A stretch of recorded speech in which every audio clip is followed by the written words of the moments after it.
Salut bande de gens, avant de commencer la vidéo, j'ai eu un peu de retard à la réaliser. Retard que je vous explique d'ailleurs en fin de vidéo. Et comme entre temps le nouveau film de Quentin Dupieux est sorti, j'ai rajouté un peu de contenu à la vidéo, donc si le décor change, c'est tout à fait normal. Sur ce, bonne vidéo et transition Jurassic Park. Il se déplace en troupeau. Il se déplace en troupeau. Et oui, car aujourd'hui nous allons parler de non-sens, que ce soit de musique inaudible ou de cinéma incompréhensible, vous l'avez bien compris, aujourd'hui nous allons parler de Quentin Dupieux, alias Monsieur Oiseau. Bon, et puis avant de commencer, restez bien jusqu'à la fin de la vidéo, je vous réserve une très grosse surprise. Quentin Dupieux est un artiste de musique électronique, réalisateur, cadreur, monteur, chef-op, scénariste, et bien d'autres trucs. Le mec fait absolument tout. Il est né le 14 avril 1974 à Paris dans l'Essonne. Il est le fils d'un garagiste des portes de Paris à Malakoff, où des célébrités telles que Coluche stockaient leur cylindrée américaine. Passionné de cinéma depuis l'âge de 12 ans, c'est à 14 ans qu'il va trouver sa première caméra et qu'il va s'amuser avec certains de ses amis à réaliser des petits bouts de films d'horreur. Plus tard, durant son service militaire, il a pu avoir accès à du matériel professionnel qu'il a utilisé afin de tourner différents courts-métrages qu'il aura vendus à Canal+. C'est lorsque son père propose à Laurent Garnier, un de ses clients, de regarder les créations de son fils que sa vie va prendre un tout autre tournant. Il se verra proposer de faire ses premières armes de réalisateur dans le milieu pro dans l'équipe du tournage du clip Flashback. Il signera ensuite sur le label FCOM Pias de musique électronique sous le pseudo de Monsieur Oiseau. Et je suis sûr que vous connaissez au moins cette musique. Ce tube, c'est Flatbeat, sorti en 1999. Il se vendra à plus de 3 millions d'exemplaires, squattera le numéro 1 des ventes dans de nombreux pays et sera nominé aux Brit Awards dans la catégorie Dance, aux côtés de Jamiroquai, Chemical Brothers et Fatboy Slim. C'est ce titre qui le fera connaître au grand public comme pilier de la mouvance de la French Touch, avec Daft Punk et ses amis Sébastien Tellier et Kavinsky. S'ensuit ensuite son album Analog Worms Attack, qui reprend son concept de son basé sur l'inécoutable et l'envie de stopper la track comme il le dit lui-même. Et si ce single et ce clip ont aussi bien marché, c'est sans aucun doute grâce à la présence de Flattery. Cette marionnette fut conçue à la base pour une pub Levi's, pensée par Quentin Dupieux et pimpée par Jim Henson, le créateur des Muppets. Et si vous connaissez pas les Muppets, merde quoi, je suis pas si vieux. Bon, et puis maintenant ça va devenir un peu plus compliqué puisqu'on va croiser musique et cinéma parce que Quentin Dupieux, il aime pas se contenter d'un seul domaine. En 2001, il réalise son premier film, non-film. Et oui, c'est très couillu d'appeler son premier film non-film. Et ça va sûrement définir toute sa carrière d'ailleurs. Non-film, c'est une mise en abîme d'un peu moins de 50 minutes qui peut être résumée par ce passage. Est-ce qu'il y aura un film ? Si vous ne savez pas ce que c'est qu'une mise en abîme, c'est très simple. Il s'agit de représenter une œuvre dans une œuvre similaire. Ici, un film, dans un film, dans un film, dans un film. Enfin, au final, on sait pas trop. C'est à partir de ce moment-là que Dupieux impose son style, le non-sens, en mettant en scène ses amis Kavinsky et Sébastien Tellier, dont je vous ai parlé tout à l'heure. Oui, il y a Kavinsky et Sébastien Tellier dans un film qui nous fait réfléchir sur notre rapport à la fiction. Est-ce que j'ai besoin d'en rajouter? Sans déconner, allez le voir, c'est disponible gratuitement sur la chaîne YouTube de Quentin Dupieux himself. Retour à la musique, puisque 3 ans après son premier film, Quentin Dupieux revient sous le pseudonyme de Monsieur Oiseau avec le P Stunt, qui sort en 2004. Il sera suivi de près par Moustache en 2005, qui paraît plus expérimental et plus orienté breakbeat. Monsieur Oiseau va également produire différents titres pour d'autres artistes comme Uffie, une chanteuse électro-clash originaire de Miami, et va commencer à travailler avec Headbanger Records. C'est à la même époque que Quentin Dupieux écrit et réalise The Steak, second long métrage qui met en scène le duo Eric et Ramsey, et où on pourra notamment voir apparaître de nouveau Kavinsky. Mais si, c'est lui là. Dans ce film, on nous parle d'apparence et on y critique les dictates de la mode et de la beauté. Et ce film fut un énorme échec commercial. 276 000 entrées pour une diffusion dans plus de 400 salles, c'est pas ouf. C'est cependant ce film qui permettra à Quentin Dupieux de se forger une réputation de réalisateur atypique à suivre, et notamment dans le milieu professionnel. Entre deux films, Dupieux réussit à nous sortir son 3e album, Lame the Hunger, en 2008, et contenant notamment les titres Bruce Willis is Dead et Positif. Et là où ça va devenir très intéressant, c'est dans ses prochains films. Tout d'abord, il y a Rubber, ou Rubber, ou comme vous voulez. Un film que j'affectionne énormément, sorti le 10 novembre 2010, et qui nous conte l'histoire de Rubber, un pneu tueur en série. Oui, un pneu tueur en série. Ne faites jamais chier un fils de garagiste. Pour vous donner un bref aperçu du film, la scène d'introduction nous présente un policier qui nous explique que, comme dans beaucoup de films, ce que nous nous apprêtons à voir n'a aucun sens.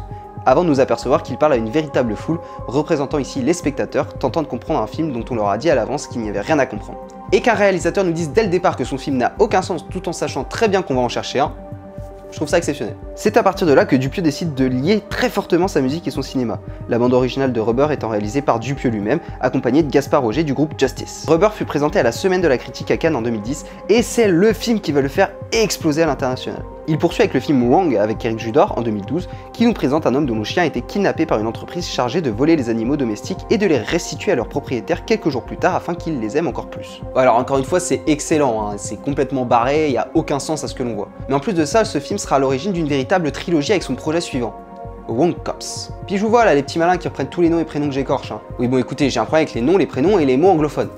j'y peux rien. Wrong Cops c'est à la base un court-métrage, puis un film et enfin une série avec une fois encore Éric Judor et quelques petites surprises comme par exemple Marilyn Manson venant nous faire un petit coucou. Ce film nous présente les aventures de policiers à la morale assez défaillante qui ne reculent devant rien afin de réaliser leurs plus bas instincts. Et alors là, niveau musique, Dupieux, il va tout mettre en incluant même le morceau Stunt comme un élément principal de l'intrigue. Une sorte de lâcher prise afin d'en finir avec la grande apparition de sa musique dans ses films. En parlant musique, en 2013, Monsieur Oiseau sort un nouvel album, Amicalement, avec un duo avec Marilyn Manson sur le titre Soliday. En décembre 2015, il collabore également avec Charlie XCX sur le titre End in the Fire. Le clip, réalisé par Meat Depp, met en scène Flatterick aux prises avec un alter ego féminin évoquant la chanteuse britannique. C'est la même année qu'il sort le meilleur film, je pense, de toute sa filmographie, l'apogée de son art, Réalité. On y retrouve Jason Tantra, interprété par Alain Chabat, en tant que réalisateur qui cherche pour son premier film le cri le plus effrayant de l'histoire du cinéma. Réalité représente tout ce qu'on peut aimer, ou pas aimer d'ailleurs chez Dupieux. Film plein d'illogisme et qui nécessite un certain état d'esprit afin d'être apprécié.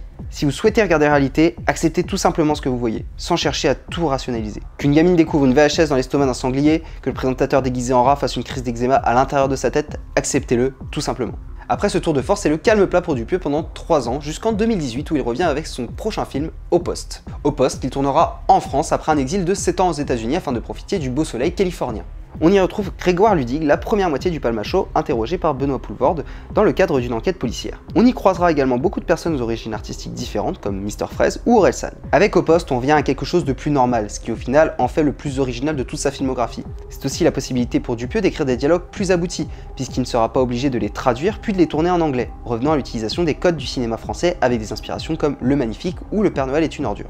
Contrairement à Réalité qui sonnait un peu la fin d'une ère Dupieux, Au Poste sonne comme un renouveau. Renouveau qui se poursuit avec Le Daim, sorti le 19 juin dernier, qui nous propose une comédie sombre avec un Jean Dujardin prêt à tout pour son amour envers son blouson en daim. Le Daim est beaucoup plus terre à terre, encore plus qu'Au Poste, mais il transpire toujours ce style qu'on adore chez Dupieux.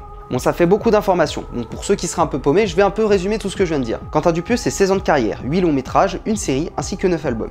Il fait toujours partie du label de musique Headbanger Records aux côtés de Justice, Cassius ou Breakbot et continue son petit bout de chemin dans un cinéma qui lui est propre. C'est un artiste complet et une source d'inspiration pour beaucoup de gens du milieu. Je trouve formidable que des personnes comme lui existent, loin du cinéma mangé et revomi par des marketeurs en recherche d'argent, des personnes qui font du cinéma une véritable aire de jeu où ils vont s'amuser, où ils vont aimer se mettre en danger afin de ressentir le frisson du doute et de rester au final d'éternels amateurs. Mais c'est pas tout. La raison pour laquelle je considère Quentin Dupieux comme un des meilleurs réalisateurs français de notre époque, c'est bien grâce à sa façon de voir le cinéma. Voici ce que Dupieux répondait quand on lui demandait quel était le sens du début loufoque de Au Poste. Il n'y a rien derrière, rien.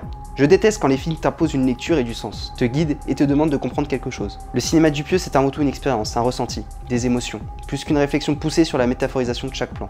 Une sorte de paradoxe qui t'invite tout d'abord à réfléchir, pour ensuite te dire qu'il n'y a rien à comprendre, qu'il suffit de vivre l'instant pendant 1 heure, 1 heure et demie.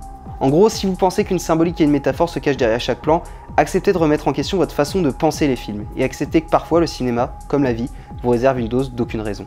Je vous invite très fortement à aller voir Le Daim pendant la fête du cinéma du 30 au 3 juillet, c'est une parfaite entrée dans son cinéma. A l'occasion de la sortie de son nouveau film, Arte propose également gratuitement les films Wrong, Rubber et la série Wrong Cops. C'est donc la parfaite occasion pour découvrir une grande partie de sa filmographie. Bon voilà, j'ai fait un peu plus d'analyse que d'habitude parce que ça m'a passionné et que j'espère que ça vous aura plu. N'hésitez pas à me dire si vous préférez ce format un peu plus long où j'analyse un peu plus les œuvres ou alors si vous préférez l'ancien format où je raconte juste la vie des artistes. Puis je vous avais réservé une surprise, non?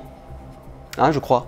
Eh bien, je vous annonce avec plaisir la création de notre association d'audiovisuel dans le Grand Est. Notre premier court-métrage entièrement réalisé en 24 heures pendant le Turbofilm est déjà sorti, vous pouvez aller le voir, il y aura les liens dans la description. Vous pouvez également trouver le Twitter, le Facebook sous le nom 3 dimensions comme il est écrit là. Enfin bon, là c'est écrit 3D parce que j'avais pas la place. Si vous êtes un passionné d'audiovisuel et que vous habitez dans la région du Grand Est, n'hésitez pas à nous rejoindre, à nous contacter, à nous proposer des projets, on sera ravis de pouvoir faire tout ça. Hein. En attendant, tu peux t'abonner si la vidéo t'a plu, mettre un pouce bleu, me suivre également sur Twitter, j'en parle pas souvent, mais j'ai un Twitter. Si vous aimez les petites musiques que j'utilise en fond, n'hésitez pas à aller voir dans la description directement sur le SoundCloud de Jet, c'est un pote à moi qui fait des trucs ultra quali et dont je remercie de vouloir bien me laisser utiliser ses créations dans mes vidéos. Sur ce, je vous dis à bientôt et pensez toujours à tout remettre en question.